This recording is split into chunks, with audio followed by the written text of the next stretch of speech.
Hello truck people. I want to tell the story of my 1994 K1500. This truck was given to me by my dad right before he passed about 10 years ago. He bought this truck off the showroom floor in January of 1994 with the intention of pulling his bass boat up and down the hills back and forth between lakes in New Mexico and also into Mexico. He took really good care of this vehicle. It always, although it stayed outside, it was in a dry climate. The vehicle has no rust and it is in fantastic shape, body style wise.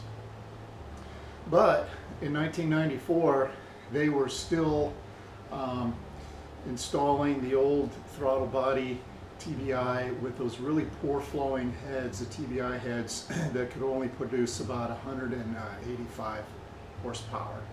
And it was a very weak but fuel efficient, fuel economical car, but it just did not have the towing capacity of the future vehicles and what we see today with the LS models.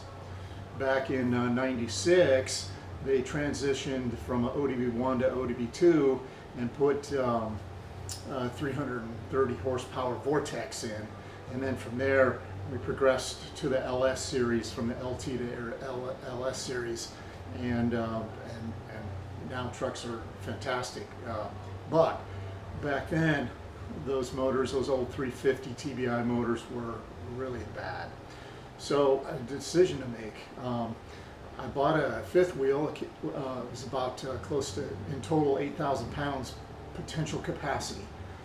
And I wanted to pull it around the country, and I had just retired from the service. So I had a choice. I could either get rid of it, which, not my choice. I really would not want to do that. It's not something I wanted to do. And buy something else. Or put a lot of time in it, put a lot of money into it, and effort, research, and get this thing built up to a capacity where it can actually pull 8,000 pounds. Now, I know that that is kind of on the high side and probably over the edge of the GVR, the gross vehicle weight capacity for towing on this vehicle, but it's close, and it actually it does a fairly good job, because my fifth wheel is a 1500 towable, and it's up to 8,000 pounds, and that includes stuff that sits in the back of the vehicle, the truck, and the truck's weight as well. So in the end, it does a good job. And so what I needed to do was beef up the motor, beef up the transmission, and then beef up the suspension. And in 2016, I had accomplished that task. I worked for 10 straight days after a year of research, getting all the parts and the pieces together, getting everything prepped and ready. And they took it to an auto hobby shop on a military facility and spent 10 days putting a new motor in it, a crate motor. It was a crate motor from a performance company. It was a 383 stroker with a torquer style cam that was capable of a good street vehicle that could run on the street and very reliable. When it came to me in a crate, it came with an Edelbrock Performance manifold and a quick fuel 680 street performer, the carburetor. But my intention was to have the old computer, the PCM, drive that new 383 stroker. And I spent a good amount of time getting all the right sensors in place, and I plugged everything in. I got a high performance throttle body carburetor. I plugged that on, and believe it or not, it actually ran, and it ran really good. And then from that point, I cruised around the country for about 65,000 miles with the truck towing that vehicle, towing the fifth wheel. Well, sometime around last year, I was driving my truck with a fifth wheel, and the oil line for the cooler had broke, and the line spilled out all the oil, the total lifeblood of my vehicle, all over I-75. And I was right in the middle of traffic. I was able to get over to the side of the road, but it was too late. pretty much I roasted my bearings. And at that point, I thought for sure I was in trouble, but I went to AutoZone and bought some more oil, replaced the cooler line, and it pretty much reset back. And I didn't have any indications of any poor performance or any low oil pressure. I had taken my truck and pulled a different trailer all the way up to the Poconos and into Maine and then back. I was noticing that when a truck would get hot and the oil would get warm, the pressure would start going down, and that was a good indication that I was experiencing some low pressure problems around crank bearings in the journals. So I knew this wasn't going to last, and I couldn't rely on it any longer. So I chose to replace that motor with the exact same motor, because everything was all set up the way I needed it to where I could just continue to drive the exact same way. It would have been the cheapest route. Instead of having to buy a brand new $50,000 truck, or even a used truck for that matter, and buy someone else's problems. I already know my problems were with this. And besides, my thing is I love to tinker, or I love to put new fun things together, and I love projects, and this is a great project. So I bought a new motor, and this is all during COVID. Last year at this time, back in the beginning of January, so I called up the manufacturer who built my first motor, and I bought another one from them. And then instead of the transmission that I had originally put in, which was a monster transmission stage 2, I replaced that, sold that to a friend, and I replaced it with a performance transmission heavy hauler 800 horsepower capable 4L60E. And that excited me because I wanted to be able to feel more comfortable just yanking and pulling. So what I have now is I have that 383 stroker.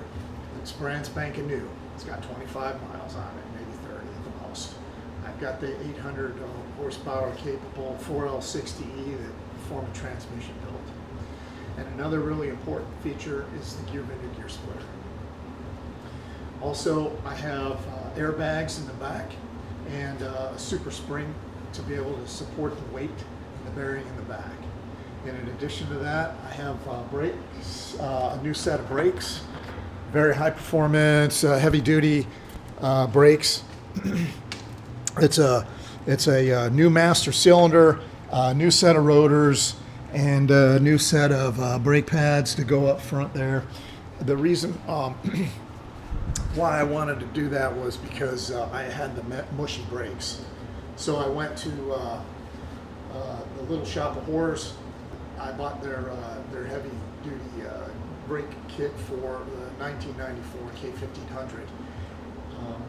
Man, this thing is awesome. It stops on a dime, and I just love it. And then I replaced the gearbox, the steering box, with the Redhead steering box, which is excellent as well.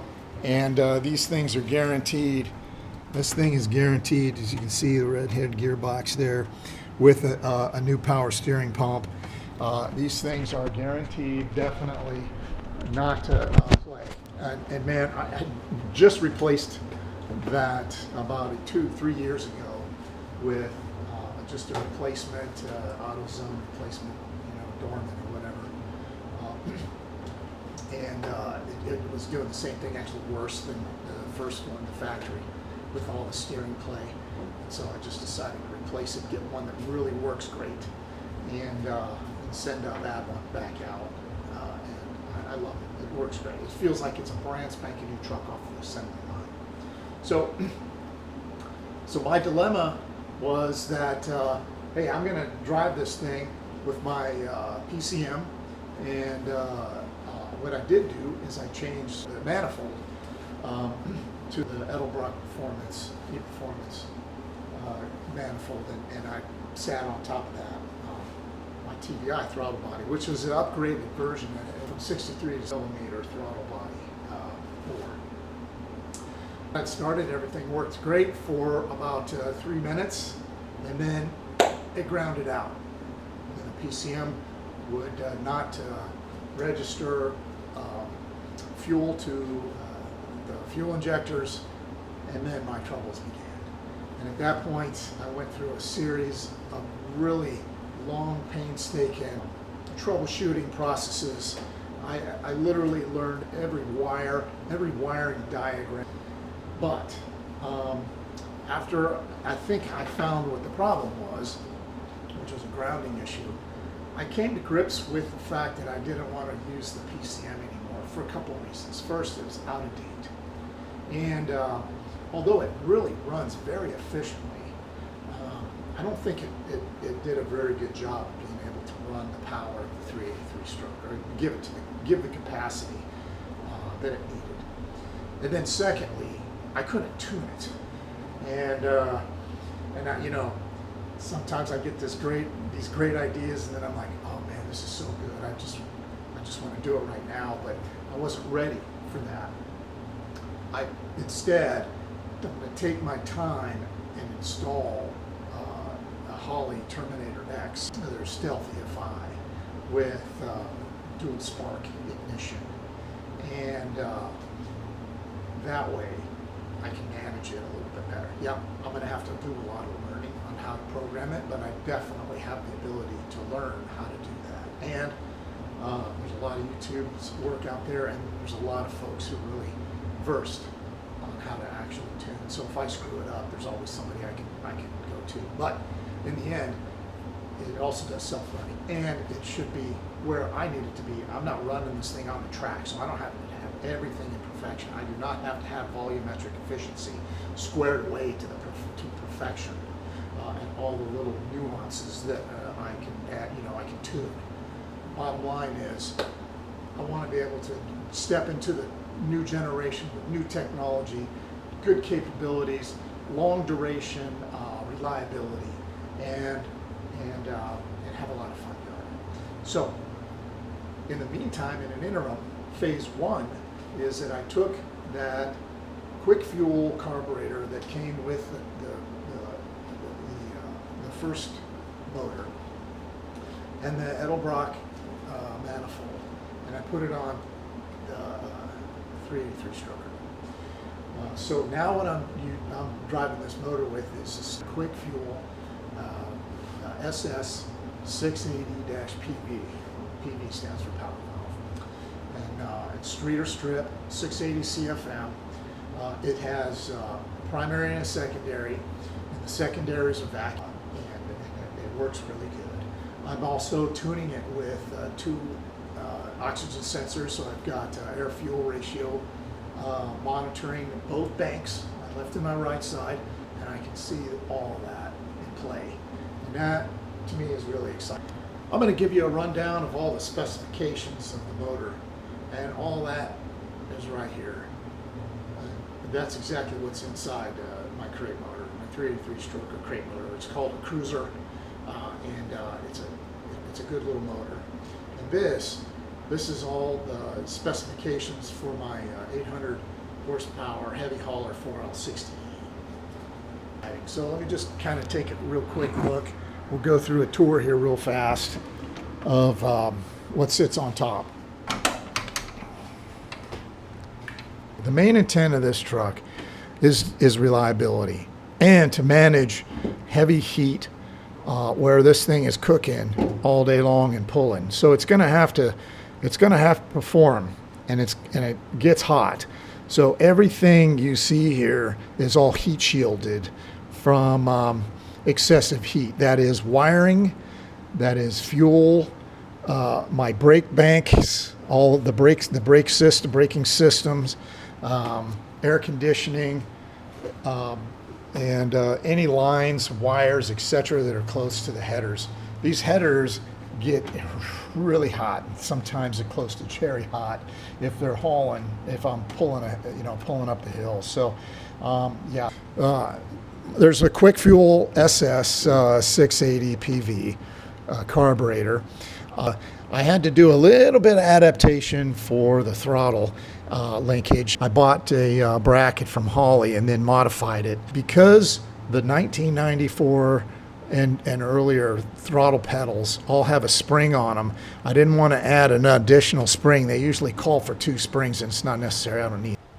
Another important feature is the TPS throttle position sensor. That is a requirement for my transmission controller, and so they sell a kit where you can add a TPS bracket, put the throttle position sensor in that bracket, and it has a nice little bar that attaches to a small little arm that you screw onto the original throttle linkages.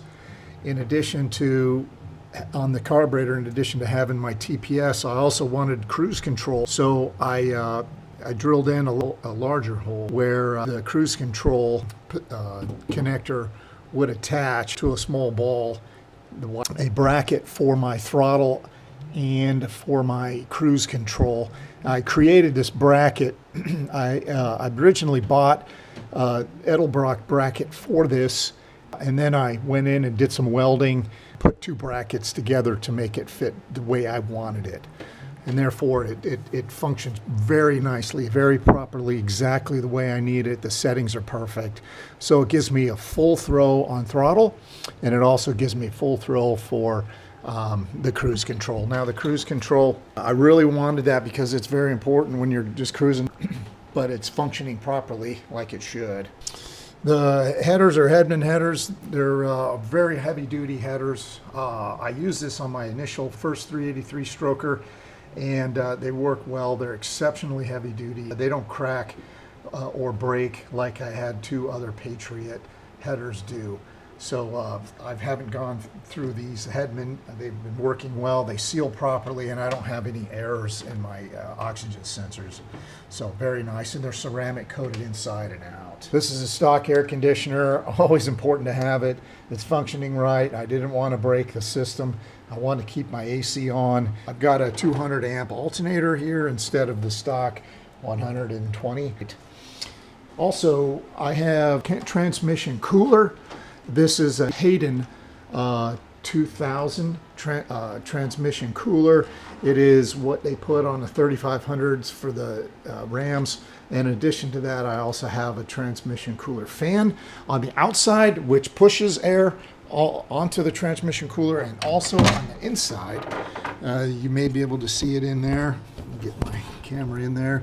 Also in the inside, that draws air from the outside in, and I'm doing that because this is my air conditioner. So when the AC kicks on, it increases the heat dramatically. And so when I'm cruising up hills from Desert Valley in the middle of the day, this is 6% grade going up, and I need that air conditioner, and I'm cranking along in 3rd gear or even 2nd gear. Having that extra fan in there is very important. And so far, I haven't had any problems with cooling. It goes on at 160 degrees and it shuts off at 140. And that's all done by a temperature sensor and a controller that I have mounted in the dash. Temperature sensor and the cooling fans for the transmission, the relay system. I added to that a nice little circuit breaker box, and I can draw power directly from the primary battery on over to my circuit breaker box, and then pull power from the battery directly over to anything that I need inside the engine that needs or requires ignition key on. This thing is awesome. I love this thing. And this is very important to have this light in the truck and operational. The fuel system. Now this is pulling fuel directly from my stock fuel pump. I'm using the lines that came with the vehicle in 1994, and then I break the line at the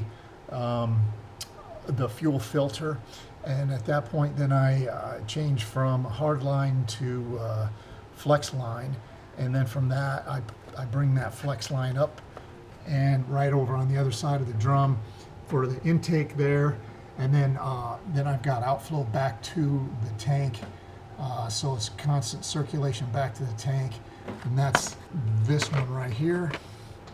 So this is in, and that's back to the tank, and this is over to the carburetor at 6 psi. And it's a standard, it's a Holley fuel pressure regulator, and manage or an advanced regulator. And this is a really unique regulator. It is extremely accurate. It is that pressure changes on the outside are different than the inside, and sometimes you get erroneous pressure readings because of changes in atmospheric pressure. So you can release the pressure and equalize back to zero like that, and then that gives you a real accurate reading. And a lot of guys play hell and havoc trying to figure out how pressure regulators change so much. And this is an A-team distributor, not a real high performance distributor, just a vacuum advance with a built-in coil, and I'm gonna change it out eventually. The Quick Fuels 680-PV has the secondary vacuum advance, and that's what this is. And it's very simple. I just set, if I wanted to increase vacuum advance sooner, then I can just simply, instead of having to change a spring like Holley does, you just adjust it with a little adjuster needle. It's really sweet. So I've got fuel lines coming in from the pressure regulator over to the other side that are, and everything is shrouded with a heat shroud material, and then that way it keeps everything nice and cool. So the secondaries are vacuum advance, and the primary here. So that's the summary of the engine, and I'll eventually go up underneath and show the gear vent or gear splitter, and or the inside of the cab of the truck. To drive the transmission, I'm using an HGM CompuShift Sport 2, and it is amazing. I'm telling you, I've seen and did a lot of research on a lot of the other companies' transmission controllers, and this thing is far, in my opinion, is far superior. I did some study. The guys at the help desk are really incredible, and the user interface is epic. And I love this product, and it's got a really unique controller. It can be managed by either an Android or a standalone connected controller. It's USB connected directly to the controller system. In order to replace the TBI with my carburetor, all the wiring that went to sensors and all the wiring that went specifically from the PCM to the transmission were all pulled. I cut all the sensors off and all the connectors, and I kept them in a box. I wired up the bundles all together and then routed it inside each fender wall. So on this side is usually where the PCM's wiring, you can see there, usually goes from the wiring PCM into and underneath the dash and connects to the big PCM box.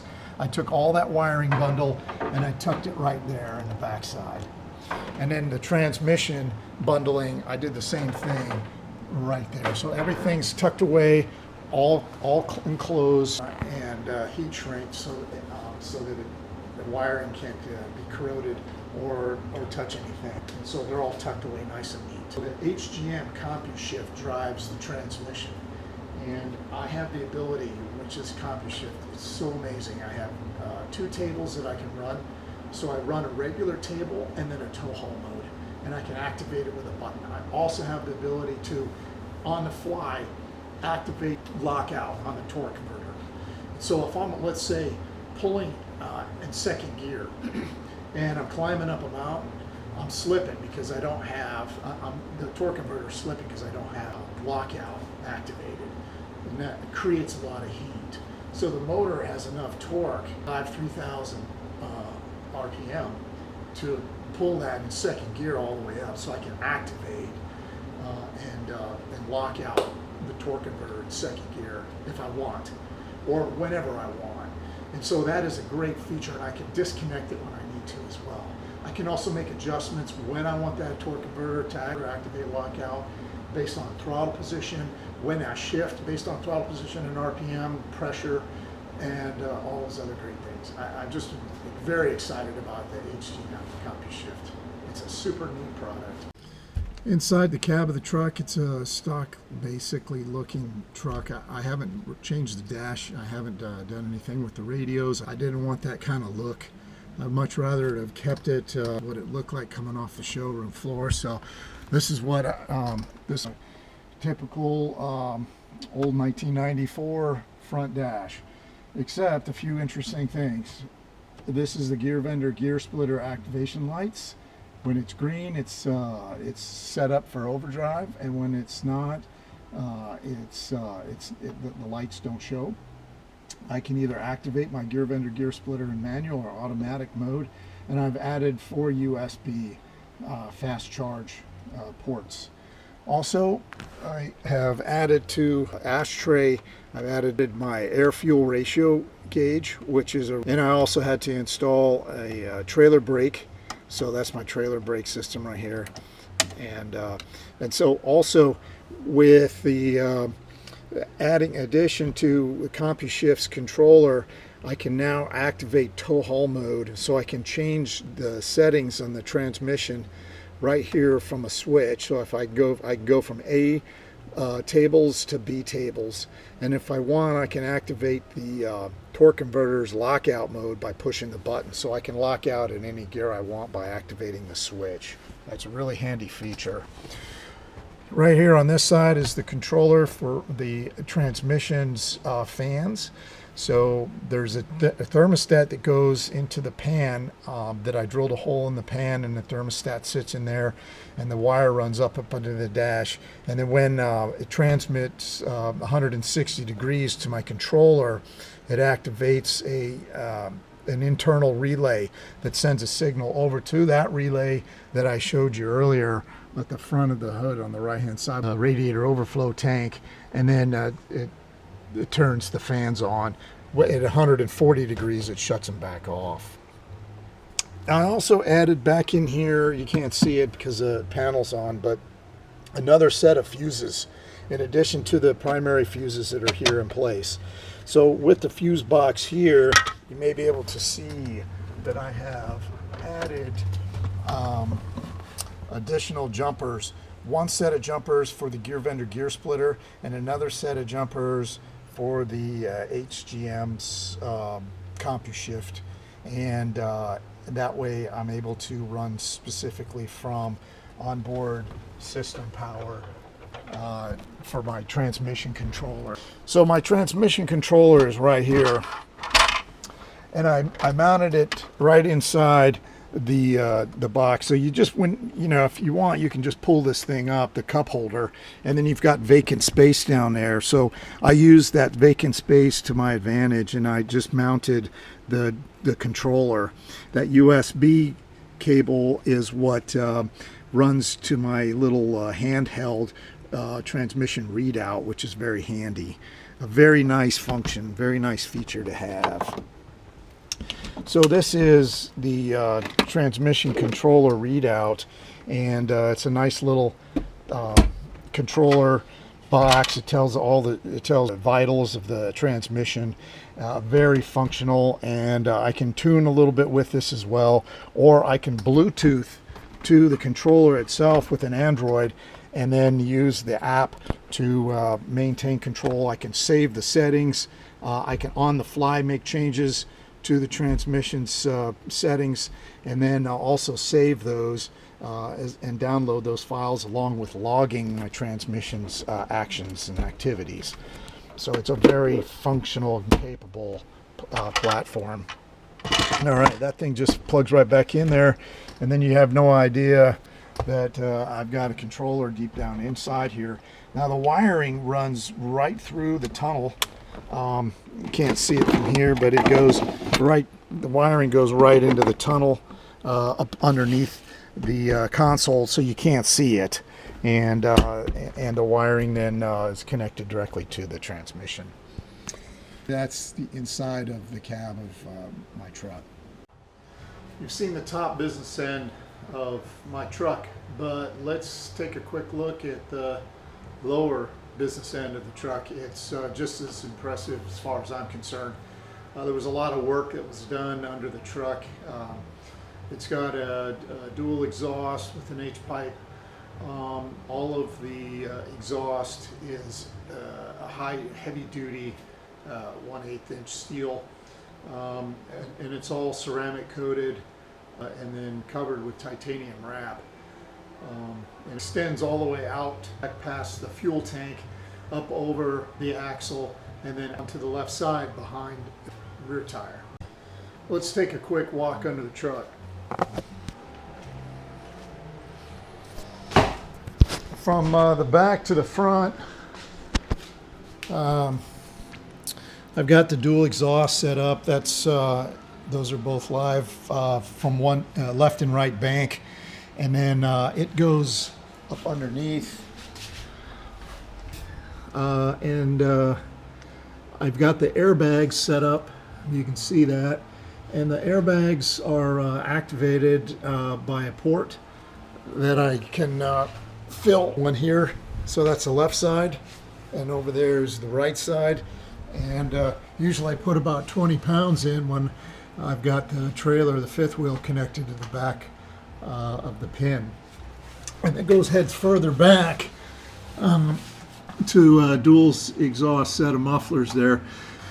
I don't want a lot of droning noise because it's very uncomfortable and it's deafening inside the cab. And the mount for those two mufflers are right there, and some of them are welded in place and there, and then they're held by hangers, and there's another hanger. All right, so the hangers are, again, there's those hangers. So I have everything titanium wrapped up to the mufflers, and then I've got some shielding right there, as you can see, for the airbags so that they don't get brittle. And then so the left side, the driver's side, begins to bend off to the left side there, as you can see it, and then up over this primary brace. Now this is a steel drive shaft, and I purchased that after I installed the Gear Vendor gear splitter, because you have to shorten the shaft. Now it comes with an aluminum shaft, and what I did was I bought a steel shaft for it, and then they shortened the shaft, which was a lot easier to do. All right, moving forward, I have more bracketry here. These are brackets that come off of a Mustang GT, so that it can brace the pipe. It holds it up, but doesn't keep it from moving forward or backward.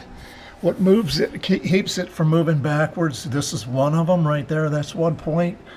That helps to keep moving backwards and forward. And so is this point right here. That helps to keep the pipes from moving forward or backwards there, as well as holding them in place and hanging. The Gear Vendor gear splitter is right there, and there's the primary unit, the primary drive unit, and then it's got an adapter cone right there. So depends on what you have. If you have like a non four-wheel drive versus a four-wheel drive, or a different make, those drive cones are a little bit different. There's some shims that sit inside there that you have to make some adjustments to make sure that it fits properly. So you see there is, right there, that's where the primary umbilical cord, or the wiring from the HGM CompuShift, comes out of the tunnel, and then it'll feed up over the transfer case, and you can see the wiring coming back down over to the transmission's connector point right there. And so everything up underneath the vehicle is all heat shielded, so that eliminate any heat whatsoever. The H pipe, you can see that it connects, there's one point right there to the left side, or the driver's side right there, and it runs along to the passenger side. I'm not sure if this is giving me any more performance. I can close those off and then it won't be a big deal. I'm just going to let it run and see how it goes. I put a shield in place right here so that I can eliminate any heat. I don't want transfer case to heat up any more than it normally does, because it'll start to cook some of the gaskets. The connectors between the pipes and the headers, I welded so that way I can use a different connector and extend the pipe a little bit further and the connection a little bit further away from the oxygen sensor. That way I don't have to worry about any kind of leakage from the oxygen sensor from the connector. Those are a nice set of connectors that the manufacturer promises not to leak. Here is the temperature sensor that comes out of the pan, and that runs up to the controller that activates the transmission fan. Also, the driver's side also has a oxygen sensor there as well. I have two speed sensors. Here's this first speed sensor right here. That's the first speed sensor right there. And then the second speed sensor is right there, okay? This speed sensor here goes directly into the HEI's CompuShift transmission controller. This speed sensor here runs up to the gear vendor's gear splitter controller and also to the VSSB slash DRAC controller, and that also feeds the cruise control and the speedometer. And the reason why this needs to feed the speedometer is that when you activate gear vendor gear splitter, the gears change on the output shaft, on the propeller shaft, on the output shaft side, and they're going to be different than the speed of the transmission itself. So it's going to be 2 to 1 or 2.3 to 1, whatever the case. So so you get an erroneous reading if you use that speed sensor for your speedometer. That's the reason why you have to have it here instead, because this is the output shaft of the propeller. So that speed sensor is now the new speed sensor feed.